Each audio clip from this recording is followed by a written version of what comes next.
दिल्ली तशद्दुद पर पार्लियामेंट के दोनों ऐवानों में आज भी हंगामा हुआ, जिसकी वजह से कार्रवाई में बार बार रखना पड़ा।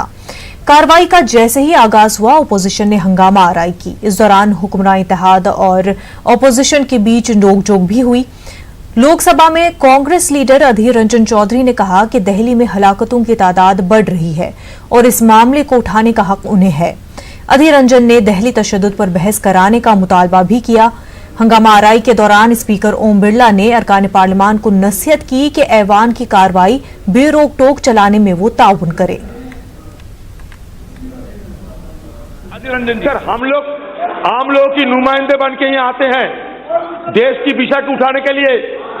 आज दिल्ली में जो हो रहे हैं, मैं विषय की बात, आज भी लाश की कतार बढ़ रहे हैं। मैं अधीर रंजन, तो ये विषय को उठाने का हमें अधिकार नहीं है सर। ये विषय उठाने का हमें अधिकार नहीं है। मैंने आपको बताया, सारे दिल्ली जल रहे हैं, सारे देश की निगाह इस पर टिके हुए हैं।